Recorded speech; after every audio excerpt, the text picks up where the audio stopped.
Party మారిన ఎమ్మెల్యేలపై మంత్రి జగదీష్ రెడ్డి మాజీ మంత్రి జగదీష్ రెడ్డి హాట్ కామెంట్స్ చేశారు. స్పీకర్ ఇచ్చిన గడువులుగా సమాధానం ఇస్తామంటూ కూడా జగదీష్ రెడ్డి చెప్పి రేవంత్ కాదు ఎవరు ఎమ్మెల్యేలను కాపాడలేరు అంటూ కూడా హాట్ కామెంట్స్ చేశారు. వాళ్ళందరూ కూడా ఎవరైతే పార్టీ మారారో వారందరినీ కూడా డిస్క్వాలిఫై చేయాల్సిందే అంటూ జగదీష్ రెడ్డి మాట్లాడారు. ఎమ్మెల్యేల సమాధానాలు అంటే ఎమ్మెల్యేలు దీనికి సంబంధించి కూడా రిప్లై ఇచ్చారు. రిప్లై ఇచ్చినప్పుడు దానికి సమాధానాలు చాలా బలహీనంగా ఉన్నాయంటూ కూడా జగదీష్ రెడ్డి మాట్లాడారు. పార్టీ మారలేదని చెప్పడం సిగ్గుచేటు అంటూ కూడా చెప్పారు. నియోజకవర్గం అభివృద్ధి కోసం అంటే నమ్ముతారా అంటూ కూడా జగదీష్ రెడ్డి మాట్లాడారు. రేవంత్ కప్పింది జాతీయ జెండా అని చెప్పడం హాస్యాస్పదం. ఇక త్వరలోనే ఉప ఎన్నికలు వస్తాయంటూ కూడా జగదీష్ రెడ్డి మాట్లాడారు. ఒకసారి జగదీష్ రెడ్డి ఏం మాట్లాడారో చూద్దాం.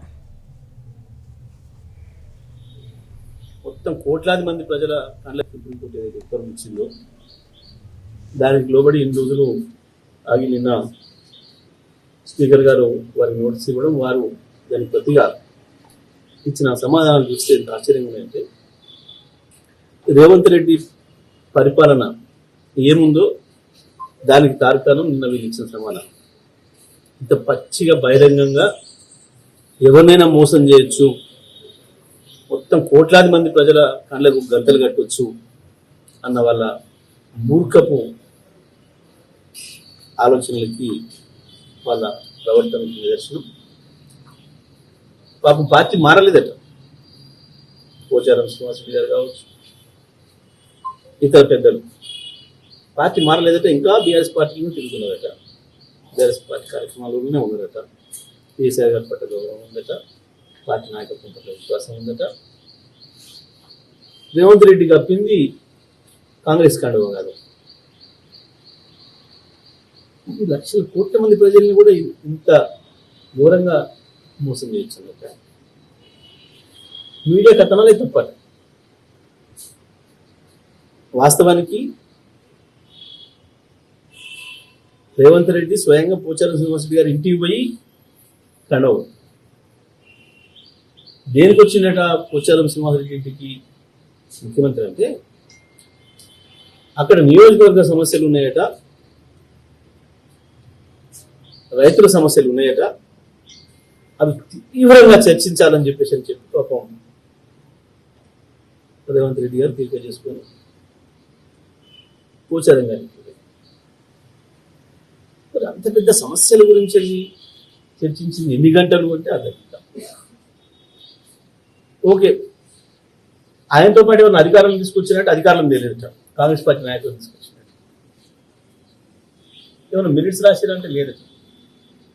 నిజమే, ఒకవేళ నువ్వు బీఆర్ఎస్లోనే ఉంటే ఎందుకు నీ ఇంటికి ఆ సమయానికి వచ్చిన మన మాజీ ఎమ్మెల్యేలు సుమన్తో సహా మన బీఆర్ఎస్ పిల్లల్ని అరెస్ట్ చేయించడం, కేసులు పెట్టించడం, సుమన్తో సహా మన బీఆర్ఎస్ పిల్లలు పోచారం గారింటికి పోయి ఆ సమయానికి పోయారు.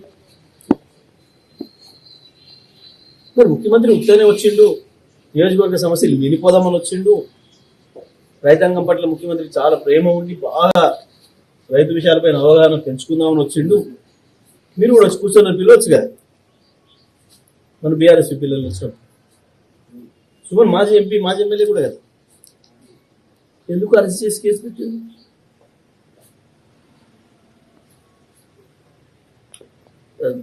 వీళ్ళకి సిగ్గంత ఏదో అర్థం కావడం లేదు. ఇంత సిగ్గుగా ఈ అబద్ధాలు మాట్లాడారు. వచ్చిన ఒక్కనాడు ఏడాది కాలంగా బీఆర్ఎస్ పార్టీ ఆఫీస్కి కానీ కేసీఆర్ గారి దగ్గరికి కానీ బీఆర్ఎస్ లేకపోతే ప్రజలకు కూడా తెలియాలి. వాళ్ళు రాసిన రాతలు మేము బీఆర్ఎస్ పార్టీ మీద విశ్వాసం ఉంటూనే ఉన్నాం, మేము బీఆర్ఎస్ పార్టీకి రాజీనామా చేయలేదు, వేరే పార్టీ కండువ కప్పుకోలేదు, అది కేవలం జాతీయ జెండా. జాతీయ జెండాలు మెడలు వేసుకోకూడదు. ఎవరు ఎప్పుడు పడితే అప్పుడు ఆడబడతాడు ఏకంగా లేదు. 1% కాంగ్రెస్ పార్టీ కండువ లేదు. కాంగ్రెస్ పార్టీలో నేను చేరలేదు అని అనుకుంటే నువ్వు వెంటనే ముఖ్యమంత్రి నీతో ఏం మాట్లాడిపోయిందో వెంటనే వచ్చి కేసీఆర్ గారు చెప్పాల్సి ఉంది. పార్టీ నాయకుడిగా మీరు నా మీద ఏం డౌట్ పడుతుంది, ఇగో నేను ఇట్లా ఈ సమస్య మీద మాట్లాడడానికి వస్తా అంటే ఆయన మా ఇంటికి వచ్చిండు, అది చెప్పాల్సిందే. మా ఎమ్మెల్యేలు మీతో కూడా వేయించారు. మా దుబ్బాక ఎమ్మెల్యే గారు ప్రభాకర్ రెడ్డి గారు కూడా ఓల్డ్ సందర్భాల్లో ముఖ్యమంత్రి కలిసిండు, హరీష్ రావు గారు కూడా కలిసిండు, మా పద్మారావు గారు కూడా కలిసిండు, అసెంబ్లీలో ఉన్నప్పుడు కలిసిండు. ప్రజలకు సంబంధించిన వివిధ సమస్యలకు సంబంధించి లేదా నియోజకవర్గానికి సంబంధించిన సమస్యలు కలిస్తే పార్టీకి చెప్పిపోయి మళ్ళీ వచ్చారు. ఇట్లా ఈ సమస్య ఉంది, రక్షణ సమస్య ఉంది, ఇది చెప్పాల్సి ఉంది, ముఖ్యమంత్రి దృష్టి తీసుకోవాల్సి ఉంది, శాసనసభ్యుడిగా పోతున్నా అని చెప్పి పోయి వచ్చారు. చాలా స్పష్టంగా మీరు పార్టీ విశ్వాసాన్ని కోల్పోయినరు. మీరు నమ్మిన పార్టీకి, మీకు అవకాశం ఇచ్చిన పార్టీకి ద్రోహం తీసుకుపోయారు. చేసిన తప్పు రూపుకొని చెంపలేసుకొని రావాలి కానీ కాకపోతే ఇంత పచ్చి అబద్ధాలు రాసి కోట్లను మోసం చేస్తాం అనుకుంటే సాధ్యం కాదు. మీరు ఇచ్చిన దానికి స్పీకర్ గారు, నేను ఇద్దరి విషయంలో జగిత్యాల డాక్టర్ సంజయ్ అండ్ పోచాల శ్రీనివాస్ గారి ఇద్దరి విషయంలో నేనే ఇచ్చాను కాబట్టి నాకు కూడా పంపించిన దాన్ని మీరు ఇంకేదైనా చెప్పదలుచుకుంటే 3 రోజులలో చెప్పండి. నేను అడ్వకేట్స్ కడుతున్నారు, వీళ్ళు రాసింది మొత్తం మోసం పచ్చిద్దగా. నిజమే మీకు నోటీసులు వచ్చినాయి స్పీకర్ గారి నుంచి. మరి మీరు నిజంగానే పార్టీ మారకపోతే, పార్టీ నాయకత్వం పట్ల మీకు విశ్వాసం ఉంటే ఎక్కడికి రావాలి? కేసీఆర్ గారి దగ్గరికి కదా రావాల్సి. కేసీఆర్ గారిలో వర్కింగ్ ప్రెసిడెంట్ కేసీఆర్ గారిని కలిసి చెప్పుకోవాలి, మేము పార్టీ పట్ల విశ్వాసంగా ఉన్నాం, మేము పార్టీని కొనసాగుతాం, మీరు ఇచ్చిన పిటిషన్లు వాపసు తీసుకోండి లేదా మాకు ఇంకా స్పీకర్ చెప్పండి అని చెప్పి రావాలి కదా. యాడివేరు ముఖ్యమంత్రి రేవంత్ రెడ్డి ఇంటికి పోయింది. స్పీకర్ నోటీసులు రాగానే ముఖ్యమంత్రి రేవంత్ రెడ్డి ఇంటికి పోయింది. ఎవరి మీద నమ్మకం ఉంది మీకు?